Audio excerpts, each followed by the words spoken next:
America Iran మధ్య యుద్ధం ముగింపు దశకు చేరినట్టే కనిపిస్తోంది. ఒప్పందం కుదరబోతోందని ట్రంప్ ప్రకటించిన కొన్ని గంటలకే ఇరాన్ సంచలన ప్రకటన చేసింది. తమకు అణ్వాయుధాలు అవసరం లేదని తేల్చి చెప్పారు ఇరాన్ అధ్యక్షుడు పెజెష్కియాన్. ప్రపంచ అణు నిబంధనలకు కట్టుబడి ఉంటామన్నారు ఆయన. అణ్వాయుధాల విషయంలో తమ వైఖరిపై ప్రపంచానికి భరోసా ఇస్తున్నట్లు తెలిపారు పెజెష్కియాన్. శుద్ధి చేసిన యురేనియాన్ని ఇరాన్ అప్పగించడానికి సిద్ధంగా ఉందని అమెరికా ప్రకటించింది. ఆ తర్వాత కొన్ని గంటలకే ఇరాన్ అధ్యక్షుడి నుంచి ఇలాంటి ప్రకటన వచ్చింది. దీంతో ఇరాన్ యురేనియం అమెరికాకు అప్పగిస్తుందన్న వార్తలు నిజమని తెలుస్తోంది. భారత్లో పర్యటిస్తున్న అమెరికా విదేశాంగ మంత్రి మార్కో రూబియో కూడా గుడ్ న్యూస్ వింటారని ప్రకటించారు. హోర్ముజ్ జలసంధి సమస్యను పరిష్కరించే ప్రతిపాదనలపై 48 గంటల్లో కొంత పురోగతి వచ్చిందన్నారు రూబియో. రైట్, ఇదే అంశంపై అప్డేట్స్ మా కరెస్పాండెంట్ వెంకటేష్ న్యూఢిల్లీ నుంచి ఇస్తారు. వెంకటేష్, చెప్పండి. మార్కో రూబియో కొన్ని గంటల్లో శుభవార్త వస్తుంది అన్న నేపథ్యంలోనే ప్రస్తుతం అదే రకంగా ఈ ప్రకటన రావడాన్ని ఎలా చూడాలి? ఏంటి అంతర్జాతీయ సమాజం ఏ రకంగా స్పందిస్తోంది? అప్డేట్ చెప్పండి. అమెరికా ఇరాన్ మధ్య కొనసాగుతున్నటువంటి శాంతి చర్చలు కొలిక్కి వస్తున్నాయి.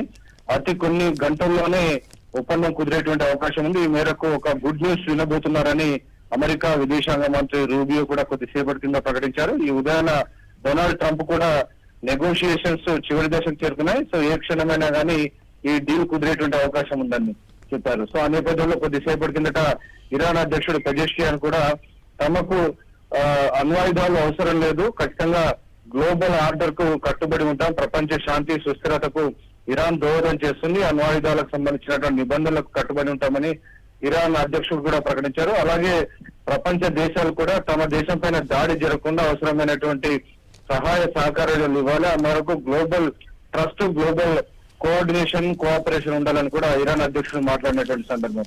మొత్తానికి అనేక దేశాల ఒత్తిడి అమెరికా పైన పనిచేసింది, అలాగే ఇరాన్ పైన కూడా పనిచేసింది. ఎందుకంటే ప్రధానంగా అమెరికా ఇరాన్ మధ్య ఒప్పందం కుదరని కారణంగా గత 4 నెలల నుంచి ఫిబ్రవరి 28వ తేదీ నుంచి కంప్లీట్ గా హార్ముజ్ జలసంధిలో రాకపోకలన్నీ కూడా ఆగిపోయినటువంటి పరిస్థితి. దాని ఫలితంగా ప్రపంచ ఇంధన సరఫరాకు సంబంధించి తీవ్రమైనటువంటి ఆటంకాలు ఎదురవుతున్నాయి.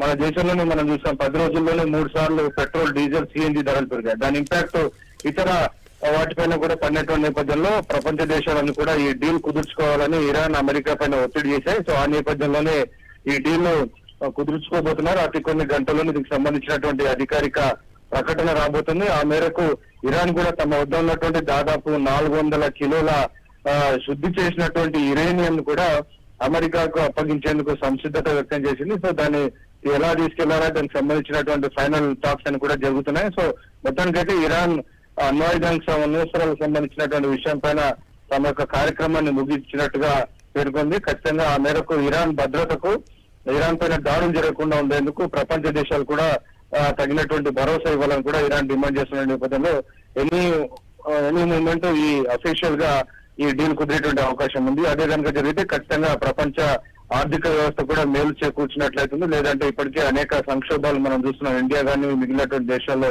ఇంధన సంక్షోభం ఏర్పడినటువంటి పరిస్థితి. సో డెఫినెట్ గా ఇది ప్రపంచ ఆర్థిక వ్యవస్థ కూడా ఒక శుభ పరిణామంగా చెప్పొచ్చు. హరి. ఓకే వెంకటేష్.